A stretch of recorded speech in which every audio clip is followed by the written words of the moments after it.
ಇಲ್ಲೊಂದು ಕುಟುಂಬದಲ್ಲಿ 7 ಮಂದಿ ಉನ್ನತ ಶಿಕ್ಷಣ ಪಡೆದಿದ್ದಾರೆ, ಅದು PhD. ಇಂಥ ವಿಶಿಷ್ಟ ಕುಟುಂಬ ಈಗ ಗಿನ್ನಿಸ್ ದಾಖಲೆಯ ಪುಟ ಸೇರಿದೆ. ವಿಶೇಷ ಅಂದ್ರೆ ಇವರು ಕನ್ನಡಿಗರು.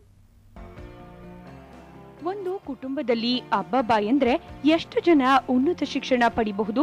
ಒಬ್ರು, ಇಬ್ರು, ಅದಕ್ಕೂ ಜಾಸ್ತಿ ಅಂದ್ರೆ 3. ಇಲ್ಲೊಂದು ಕುಟುಂಬದಲ್ಲಿ ಬರೋಬ್ಬರಿ 7 ಮಂದಿ ಉನ್ನತ ಶಿಕ್ಷಣ ಪಡೆದಿದ್ದಾರೆ ಅಂದ್ರೆ ನಂಬ್ತೀರಾ? ಹೌದು, ನಂಬಲೇಬೇಕು. ಈ ಕುಟುಂಬದ 7 ಮಂದಿ PhD ಪದವೀಧರರು. ಇವರ ಈ ಸಾಧನೆ ಈಗ ಗಿನ್ನಿಸ್ ದಾಖಲೆಗೆ ಸೇರಿದೆ. ವಿಶೇಷ ಎಂದ್ರೆ ಈ ಕುಟುಂಬ ಅಪ್ಪಟ ಕನ್ನಡಿಗರು ಎಂಬುದು ಹೆಮ್ಮೆಯ ವಿಷಯ. ಬಾಗಲಕೋಟೆಯ ಮುಧೋಳ ತಾಲೂಕಿನ ಬಂಟನೂರು ಗ್ರಾಮದ ಡಾಕ್ಟರ್ ಸೊನ್ನದ ಅವರ ಕುಟುಂಬ ಇಂತಹ ಅಪರೂಪದ ಸಾಧನೆ ಮಾಡಿ ರಾಜ್ಯಕ್ಕೆ ಕೀರ್ತಿ ತಂದಿದೆ.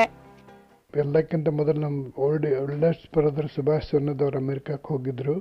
ಅವಾಗ ಹೋಗಿ ಅಲ್ಲಿಂದ ಒಬ್ಬೊಬ್ರು ಎಲ್ಲರೂ ಅಮೆರಿಕಕ್ಕೆ ಹೋಗಿ ಈಗ ಎಲ್ಲರೂ PhD ಮಾಡಿದ್ವು. ನಮ್ಮನೆಗೆ 7 PhD ಇದ್ದಾರೆ. ಮತ್ತು ನಮ್ಗೆ ಇದ್ರ ಸಲುವಾಗಿ ಗಿನ್ನಿಸ್ ಬುಕ್ ವರ್ಲ್ಡ್ ರೆಕಾರ್ಡ್ಸಲ್ಲಿ ಒಂದು ಇದನ್ನು ಕೊಟ್ಟಿದ್ದು. ಯಾಕಂದರೆ highest PhD in one family ಅಂತ ಹೇಳಿ ಸೆಲೆಬ್ರೇಟ್ ಮಾಡಿ ಇದನ್ನು ಕೊಟ್ಟಿದ್ದಾರೆ.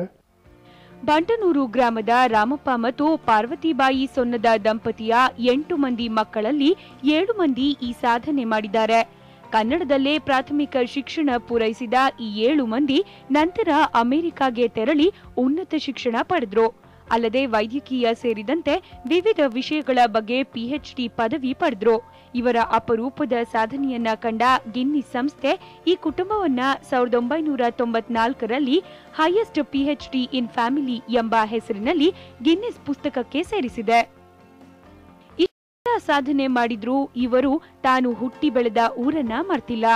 ಡಯಾಬಿಟಿಸ್ ಮತ್ತು ಪ್ರಿವೆಂಟಿವ್ ಕಾರ್ಡಿಯಾಲಜಿಯಲ್ಲಿ ತಜ್ಞ ವೈದ್ಯರಾಗಿರುವ ಡಾಕ್ಟರ್ ಅಶೋಕ ಸೊನ್ನದ ತನ್ನ ಜಿಲ್ಲೆಯಲ್ಲಿ ಉಚಿತ ವೈದ್ಯಕೀಯ ಸೇವೆ ನೀಡುತ್ತಿದ್ದಾರೆ. ಇನ್ನು ಅವರ ತಂದೆ ರಾಮಪ್ಪ ಅವರು ಸಹ ಸಮಾಜ ಸೇವೆಯಲ್ಲಿ ತೊಡಗಿಸಿಕೊಂಡಿದ್ದಾರೆ. ಬಡ ಮಕ್ಕಳಿಗೆ ಹಾಸ್ಟೆಲ್ ಮತ್ತು ಶಿಕ್ಷಣಕ್ಕೆ ನೆರವು ನೀಡುತ್ತಿದ್ದಾರೆ. ಇವರ ಸಾಧನೆಗೆ ಇಡೀ ಗ್ರಾಮ ಸಂತಸ ವ್ಯಕ್ತಪಡಿಸುತ್ತೆ. ಅವ್ರ ಬಗ್ಗೆ ಹೇಳ್ಬೇಕು, ಎಲ್ಲ ದೊಡ್ಡವರು ಸಣ್ಣವ್ರು ಅಂತೇನಿಲ್ಲ, ಎಲ್ಲರ ಬಗ್ಗೆ ಕಾಳಜಿ ಐತಿ. ಎಲ್ಲ ಹೆಲ್ತ್ ಮತ್ತು ಈಗ ಯಾವುದೋ ಡೈಟ್ ಮಾಡಬೇಕಾದ್ರೂ ಹೆಂಗೆ ಮಾಡಬೇಕು, ಡಯಾಬಿಟಿಸ್ ಬಗ್ಗೆ ಎಲ್ಲ ತಿಳಿಸ್ಕೊಡ್ತಾರೆ. ಹೆಂಗೆ ಅದ್ರ ಬಗ್ಗೆನ ಅವರು ಭಾಳ ಇದು ಕೊಡ್ತಾರೆ, ಜಾಗೃತಿ ಅಂತ ಹೇಳ್ತಾರೆ. ಇಷ್ಟು ಎತ್ತರಕ್ಕೆ ಬೆಳೆದ್ರೂ ಈ ಕುಟುಂಬ ದೇಶವನ್ನ ಮರೆತಿಲ್ಲ. ತನ್ನ ಸಾಧನೆಯ ಮೂಲಕ ಕನ್ನಡದ ಕಂಪನ ಅಮೆರಿಕದಲ್ಲಿ ಹರಡಿರುವುದು ಎಲ್ಲರ ಮೆಚ್ಚುಗೆಗೆ ಪಾತ್ರವಾಗಿದೆ. ಹೀಗಾಗಿ ಕನ್ನಡ ರಾಜ್ಯೋತ್ಸವ ಸಂದರ್ಭದಲ್ಲಿರುವ ನಾವು ಈ ಕುಟುಂಬಕ್ಕೆ ಶುಭ ಹಾರೈಸೋಣ. ಬಾಗಲಕೋಟೆಯಿಂದ ಸೋಮಶೇಖರ್ ಪೂಜಾರ್, ಸಮಯ ನ್ಯೂಸ್.